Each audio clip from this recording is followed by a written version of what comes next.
The PGA of America tried to silence him. Golf's establishment called him controversial, dangerous, wrong, yet his students dominated the sport. In 1988, 4 of them won 4 majors in 1 year, something never achieved before or since. Curtis Strange captured the U.S. Open. Sandy Lyle won the Masters. Seve Ballesteros took the British Open.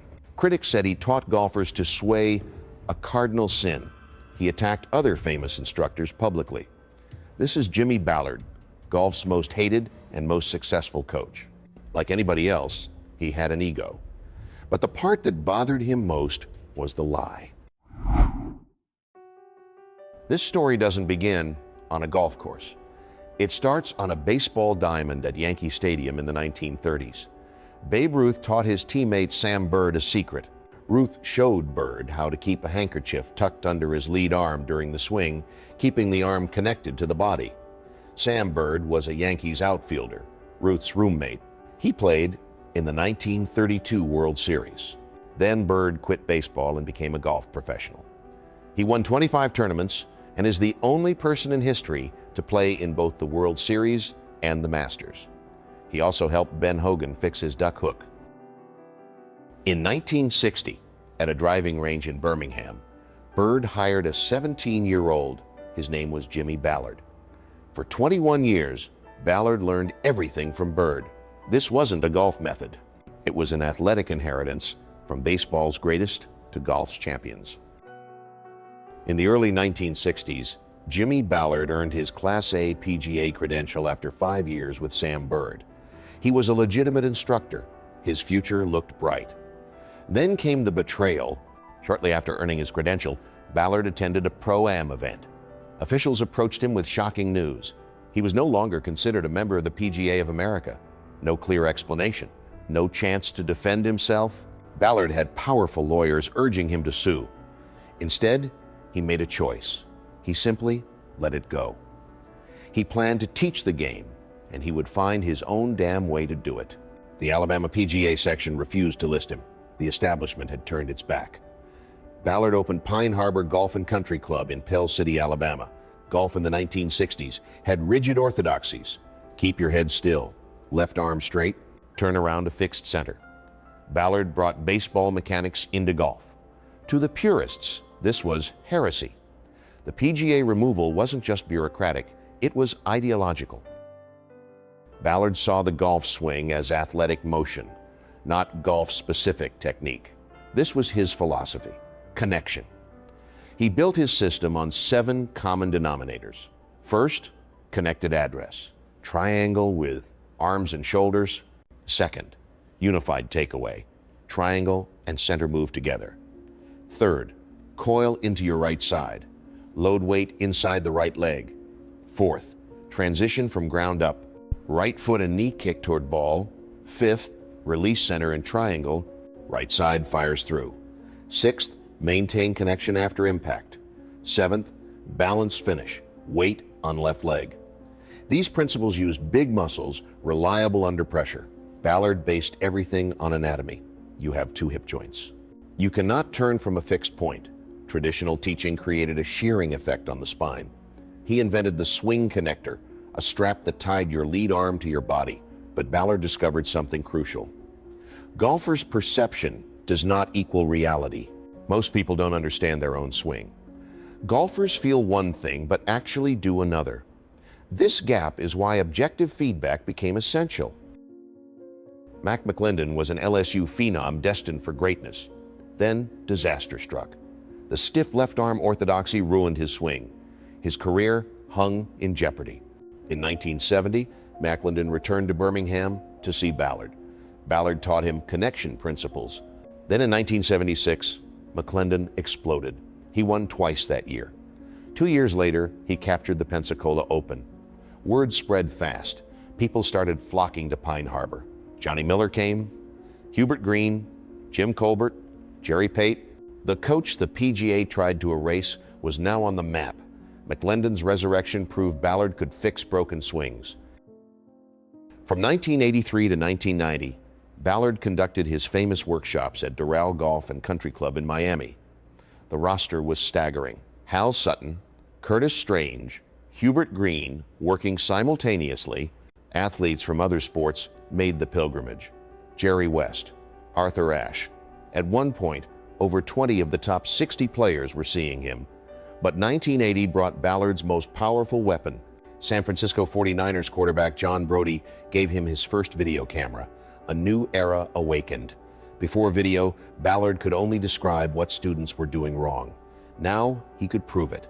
The camera revealed the gap between what golfers felt and what they actually did. This gave Ballard the credibility needed to silence skeptic critics. Hal Sutton started working with Ballard at age 17. He wasn't a tour professional yet, he was raw talent. By 1980, Sutton was College Player of the Year. 2 years later, Rookie of the Year. Then came 1983. In March, Sutton won the Players' Championship.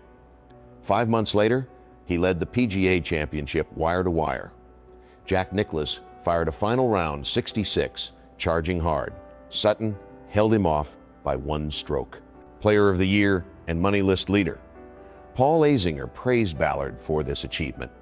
He actually turned golfers into successful tour players, not like other teachers who just refined already great players. Ballard had proven he could develop raw talent into major champions. Around 1980, Curtis Strange came to Ballard with a problem: back issues, swing too long, and disconnected. Strange asked a simple question: what will make it so I can win? Ballard's answer was bold. It would take 5 years. Year by year, Ballard worked on eliminating the disconnect. Exactly 5 years later, in 1985, Curtis Strange won the money title. The prophecy fulfilled precisely as predicted. 3 years later, in 1988, Strange exploded. He won 4 tournaments, including the U.S. Open and a playoff. He became the first player to win $1 million in a single season. Player of the Year. Then in 1989, Strange defended his title. Back-to-back champion, the first since Ben Hogan in 1950. Nobody hated a bogey more than Curtis Strange. And nobody understood patience like Jimmy Ballard. March 1987, Sandy Lyle missed the cut at Doral.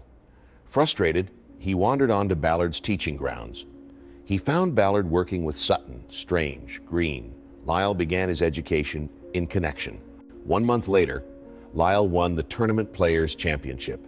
He shot 14 under par, tying the tournament record. But 1 year later came the moment that made history.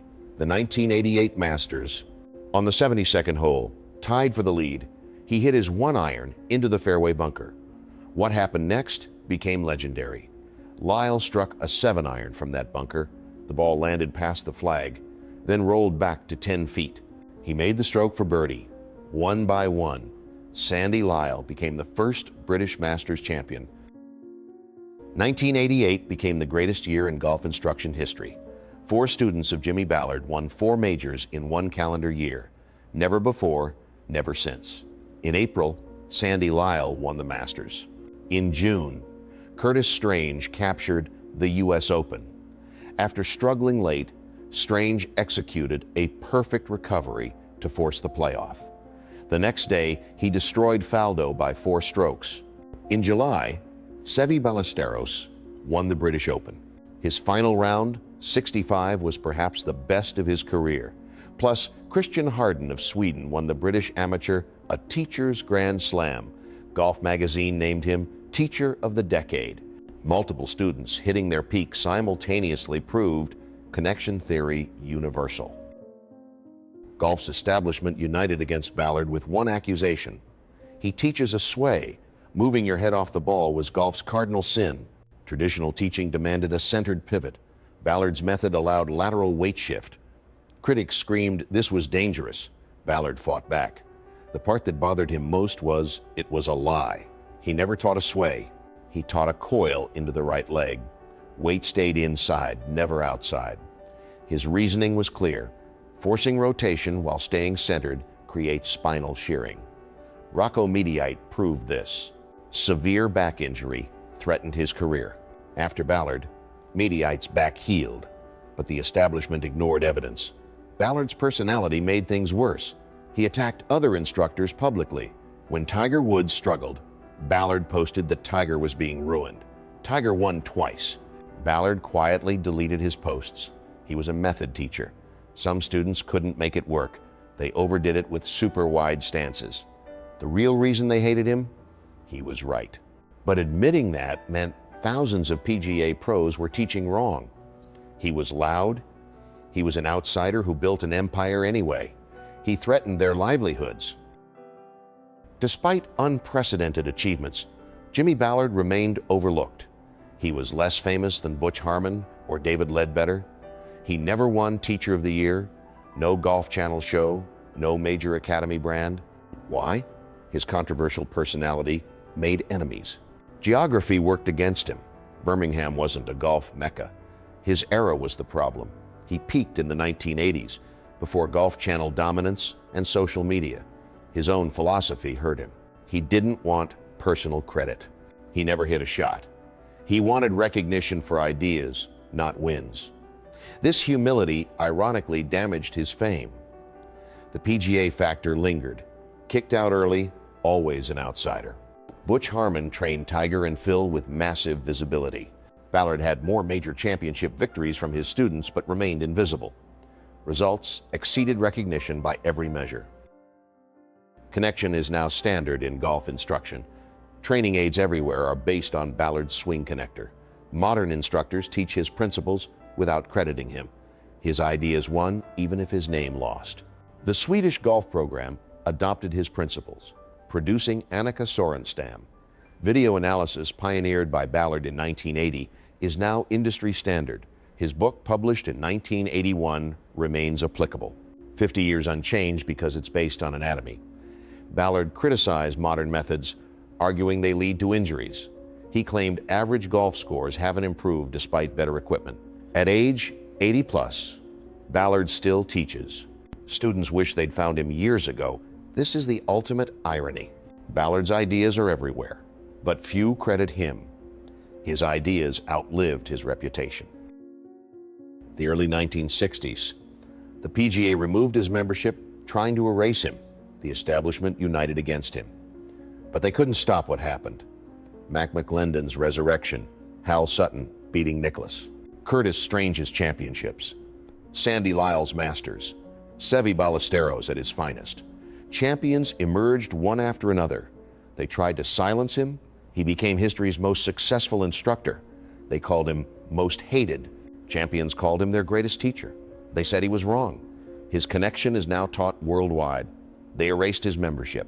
History wrote his name through his champions. From Babe Ruth's handkerchief to Sam Bird to Jimmy Ballard, kicked out but unstoppable, to major champions across decades, to millions using connection today. At 80 plus with a pacemaker, he still teaches, still defiant, never apologizing. The PGA tried to silence him. Critics tried to destroy him. The establishment tried to erase him.